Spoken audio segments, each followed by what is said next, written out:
Hay un texto de Jorge Luis Borges que me fascina, que justamente habla de las huellas, pero las huellas que son nuestras caras. Como de pronto todo lo que vivimos, la gente que nos vamos encontrando, las experiencias, las tristezas, las alegrías se van marcando. Pero a diferencia de otros textos, lo que me encanta de cómo entienden las huellas es que también incluye todo nuestro mundo imaginario. Igual nos puede afectar la cara una tristeza real, que nos las puede afectar un río imaginario o un unicornio. Entonces, justo hoy quería platicarles un poquito de el trabajo que he hecho yo y también tratar de entender estas huellas que también crea el mundo de la ficción y cómo la realidad y la ficción justamente se van encontrando en este mundo extraño, en este territorio extraño, y nos van marcando también como las personas que somos. Vivo en la Ciudad de México, una ciudad, una bestia dorada. Somos 22 millones de personas en el área metropolitana, 42 volcanes activos, un lago abajo de la ciudad que se está hundiendo. Y mucha gente durante mucho tiempo dijo que era una ciudad imposible, que no debería de poder existir y no debería de poder funcionar, y sin embargo, aquí estamos 22 millones de personas. Entonces, una ciudad imposible, y creo que justo crecer y trabajar y soñar aquí me dio una muy buena noción de lo que significa tener una imaginación desbordada, justamente qué significa estar en ese territorio de lo imposible, justo en ese paréntesis en donde las cosas cambian y sí pueden tener una cierta realidad.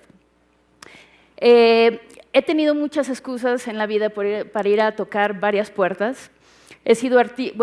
Soy artista, escritora, curadora, directora de cine. Y lo que me encanta en general del mundo de la cultura es que básicamente te da todas las herramientas para crear un mundo propio, para de pronto poder poner las reglas del juego y hacer la realidad mucho más maleable. Este es un gabinete de curiosidades de la época del Renacimiento y es uno de los primeros ejemplos que había de museos alrededor del mundo. Era un espacio en donde podíamos ir acumulando nuestras fascinaciones, que justamente creo que todavía es eso para mí, el mundo del arte, todavía es para mí el mundo de los museos. Y también encontré, al igual que mucha gente aquí, que este tipo de espacios también son laboratorios, no nada más para ideas, sino para toda una imaginación y para poder crear las reglas de un mundo propio. Como pequeño anécdota curioso, uno de los objetos que he leído que existían en estos gabinetes de curiosidades que más me encanta es un pequeño árbol que extrañamente crecía con la forma de un borrego y no sabían si clasificarlo como animal o como vegetal durante muchísimos años. Hay muchos tipos de museos y quizá la historia de este museo en particular fue lo que fue transformando mi noción de qué se puede hacer y el potencial de la cultura. Este es un museo de 1903, estaba en Coney Island y extrañamente no tenía obras de arte, sino tenía bebés recién nacidos. En esa época se morían, si un bebé nacía prematuro, era casi seguro que se iba a morir. Pero empezaron a experimentar en Francia con las incubadoras y vieron que más o menos se podía salvar la vida de 74% de los bebés nacidos prematuramente, si es que se usaba la incubadora, pero una tecnología demasiado cara y ningún hospital quería invertir. Entonces, un doctor americano que estaba estudiando con uno de los doctores que lo inventó en Francia, regresó a Estados Unidos y decidió hacer un museo en donde el precio de la entrada básicamente pagaba el tratamiento gratis de los bebés. Entonces ahí lo que están viendo es una exposición de bebés prematuros, pero que extrañamente fue eso lo que empezó a convencer a los hospitales que efectivamente era una tecnología que se tenía que adoptar aunque fuese cara, porque 74% más de posibilidad que un bebé, que tenga posibilidades de supervivir es altísimo. Y de hecho se adelantó este espacio extraño, este museo, por 30 años, porque no fue hasta 1930 que se institucionalizaron las incubadoras. Otro de estos espacios extraños que también me ayudó a entender la posibilidad de la cultura desde otro ángulo fue un lugar en Italia que se llama Fábrica, en donde tuve una beca a los 24 años. Éramos 35 personas del mundo becadas, trabajando ahí en un espacio completamente multidisciplinar. Y en ese momento todavía estaba a cargo de Oliviero Toscani, que fue quien lo fundó, que probablemente los que ya estaban aquí en los 80s lo recordarán por unas campañas bastante intensas que hablaban de medio ambiente, hablaban de racismo, de otro tipo de racismo. Toscani fue el primero que habló de frente acerca de la epidemia de SIDA que existía y que fue extrañamente una de revista así, que le dio información a los jóvenes de qué estaba sucediendo con el mundo del SIDA y le empezó a quitar los estigmas. Toscani era un loco que nos enseñó que justo hay ciertos símbolos que se pueden poner en la realidad, que se vuelven metáforas, que causan toda una serie de conversaciones en esto que llamamos el mundo real, más allá de la metáfora. Este es, como probablemente sepan, el obelisco en París. Y era en la época también en donde todavía no se quería hablar del SIDA de frente, todavía tenía muchísimos estigmas. Entonces, de una manera completamente ilegal, lo que hizo Toscani fue ponerle un condón inmenso al obelisco. Y entonces esto estuvo en prensa en todo el mundo y es exactamente así que a veces se puede acceder a este espacio extraño de una metáfora, de un gesto artístico y de pronto entrarle a la realidad, tener a todos los medios hablando, tener esto en discusión y eso para mí también fue una grandísima lección. Ahí también tuve la suerte de conocer y trabajar durante un ratito con Marina Abramovic, que es a mi gusto una de las performanceras más intensas y más interesantes que tenemos. Esta es una de sus piezas antiguas en donde su pareja de ese momento, Ulay, ese es un arco de verdad y si uno entraba al espacio del museo lo que tenían era un pequeño sensor en el corazón, entonces requiere gran esfuerzo mantener esa tensión, especialmente si tu novia está del otro lado de la flecha. Entonces lo que se oía en el cuarto era un corazón acelerándose cada vez más y ella también, trabajamos mucho con ella y justo creo que dentro de todos estos ejemplos que les acabo de contar, entendí que arte y cultura como un lugar en donde inventar y experimentar realidades. Arte para provocar pensamiento, un lugar donde la realidad se vuelve maleable, aplican otras reglas y un estado de excepción. Otra vez, un espacio en donde de pronto uno se puede inventar su propio mundo y es válido no nada más para uno, sino también un espacio en donde de pronto uno puede invitar a otra gente. En uno de los ejercicios, en un colectivo con el que trabajaba, que se llama Laboratorio Curatorial 060, justamente quisimos hacer un repaso del arte y la figura del cuerpo femenino. Encontramos varias Venus que nos gustaban, esta es la Venus de Rubens, y también empezamos a explorar un poco esta relación que pudiese tener en ese momento, cuando el cuerpo femenino todavía era todo un misterio, con los peep shows después. Entonces, hicimos un proyecto que se llamó Se Busca Venus, en donde pusimos pósters por toda la ciudad buscando 4 Venus distintas y haciendo un concurso para ver quién se parecía más a esta Venus. Unos amigos habían rehabilitado un puesto de tacos, que obviamente abundan en la Ciudad de México, hicieron una pequeña galería de arte. Entonces, en un principio lo que hicimos fue convertir este puesto de tacos en un estudio fotográfico, en donde se llevaban a cabo los concursos y yo tomaba las fotografías desde dentro. Esta es nuestra ganadora de Botticelli. Esta es nuestra Rubens, nuestra Picasso, otra Picasso, ahí estuvo dura la competencia, nuestra Milo y nuestra otra Milo, que esta es una historia linda porque esta chavita efectivamente no tenía un brazo y de hecho fue el novio quien la llevó y le dijo, tú siempre has sido mi Venus de Milo, así que quiero que vengas porque así es como yo te he sentido siempre. Entonces fue como una linda exploración. También después de eso se volvió una galería, entonces los hombres que ven ahí mirando por dentro, creo que el transvesti era quien más sacaba, no sé si sonrisas o shocks. Y entonces también otra de las vertientes que me interesa mucho del arte y de la cultura es cómo la ficción también puede crear realidad.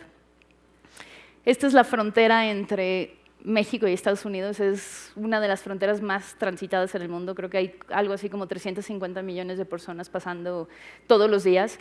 Y esa frontera justo es, quizá hablando de realidades y ficciones, estas ficciones, ¿no?, inexistentes, esta raya que crean más realidades a partir de ella, y de tanto maravillosas como trágicas.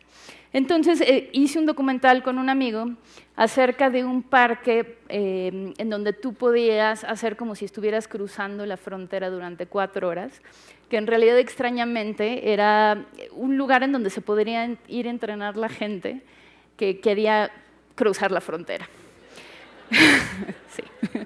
Entonces, digo, habría quien lo hacía por diversión, había quien no, pero fue sumamente fascinante no nada más hacer el documental, no nada más correr 4 horas en la noche, porque además aquí no es como en Estados Unidos, en Disneyland, en donde tienes a miles de personas protegiéndote, así, aquí sí estabas corriendo entre los barrancos y con niños y con, o sea, una experiencia bastante intensa. Y lo que me pareció fascinante de esta experiencia es, por ejemplo, habían los Border Patrols, así las camionetas con las sirenas y demás, y entrevistando a uno de los Border Patrols porque empezaron a gritar, hey, tú amigo, te estoy viendo, nadie te quiere de ese lado de la frontera, regrésate a casa. Y decía, bueno, ¿de dónde sacaste estos diálogos? Y resulta ser que la mayoría de la gente que está en este juego de fronteras imaginarias, de hecho había tratado de cruzar en algún momento u otro la frontera.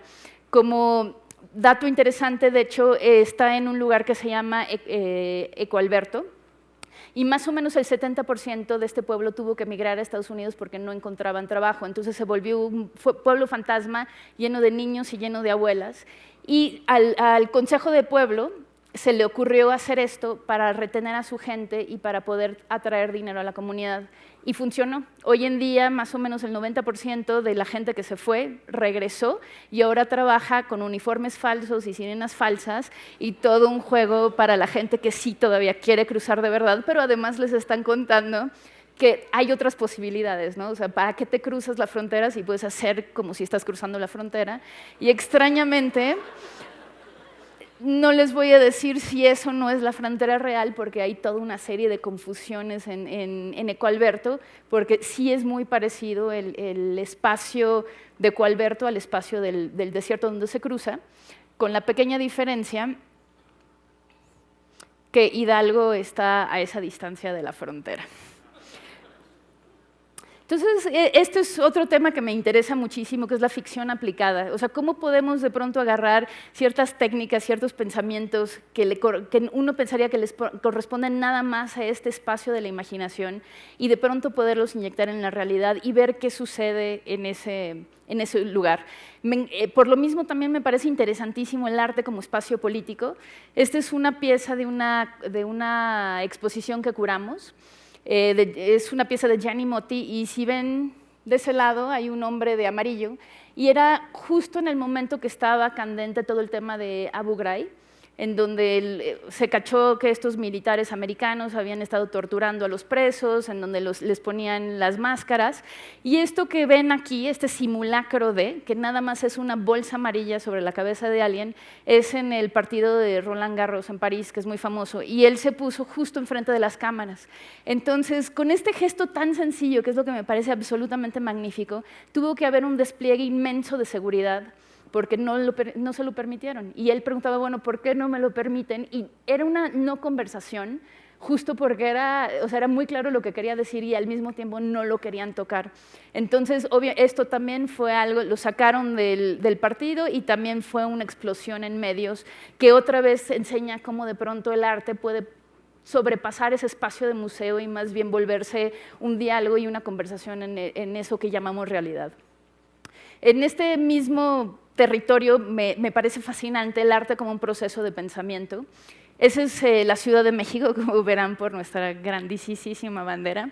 Ese es el periférico, que es una de nuestras vías principales, y en algún momento se estaba construyendo un segundo piso, y también trabajando con el colectivo 060, decidimos que queríamos explorar qué significan estas nociones de progreso importadas. Entonces hicimos una exposición itinerante ilegal dentro de nuestra supervía rápida, que en realidad permite hacer una exposición por lo lento que va. Queríamos hablar un poquito de esta distopía de la utopía del progreso. Entonces eso es, como verán, una máquina pintando en las rayas de la calle. Estos todos son distintos fotógrafos.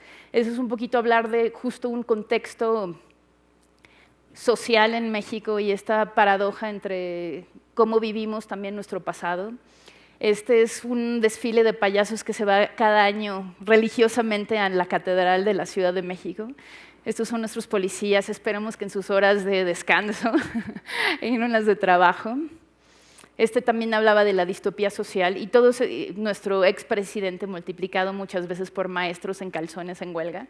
Y todos estos fueron pancartas que pusimos, nos paseamos entre los coches porque teníamos un público cautivo literalmente, y también intercedimos la señal de radio con una pieza de un artista en donde entonces todos tenían que ir al unísono en la misma dirección, marchando a una música que no sabían.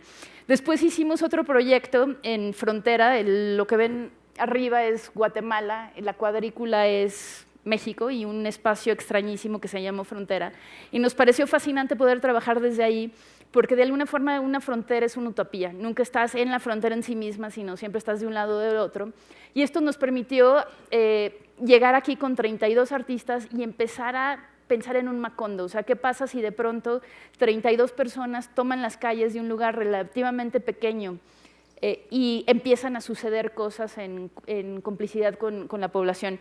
No me voy a meter mucho porque es un proyecto largo, pero, por ejemplo, uno de los proyectos que se hizo con Eder Castillo fue un Guatemex, que era una casita entre Guatemala y México, en donde pusimos internet inalámbrico para que los inmigrantes que estaban pasando por ahí, que este punto de hecho es Tapachula, que es uno de los espacios en donde donde hay un flujo más intenso de viajeros ilegales, digamos, podían consultar sus derechos y las rutas y tener asesoría en vivo. Chistosamente, más que la asesoría en vivo, les interesaba ver porno durante las noches antes de cruzar la frontera, pero bueno, esa es la utopía de la distopía de nuestras nociones de lo que es útil en la sociedad.